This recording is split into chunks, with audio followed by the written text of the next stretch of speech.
We have assembled one of the greatest cabinets in history, and I believe that so strongly.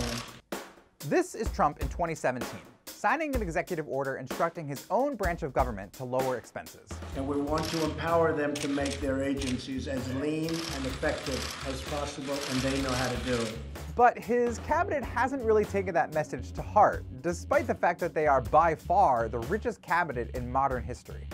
You've probably heard about EPA Chief Scott Pruitt, who's been blasted in the news for his spending habits. Those include $68,000 in travel expenses in just 7 months. And bizarrely, a $43,000 expense for constructing a soundproof phone booth.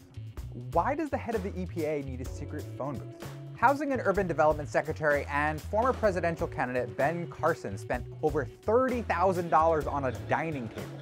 Secretary of the Treasury and literal millionaire Steve Mnuchin spent thousands of dollars on privately chartered flights, $33,000 of which was spent so he can watch the solar eclipse with his wife.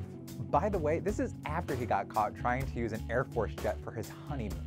As for Education Secretary and actual billionaire Betsy DeVos, she uses her own private jet and makes it known she doesn't request reimbursements from the government. She does, however, get protection from the U.S. Marshal Service at a cost of about $1 million a month.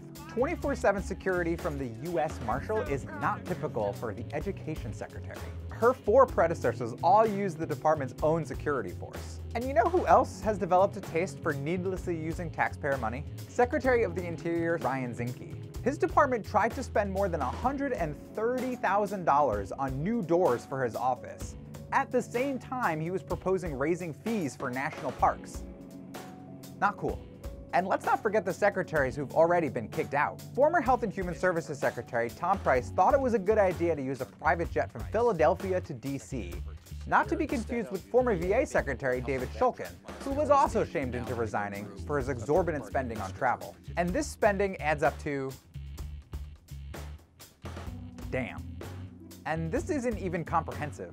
I think we have some of the finest people ever assembled for a cabinet. So much for draining the swamp.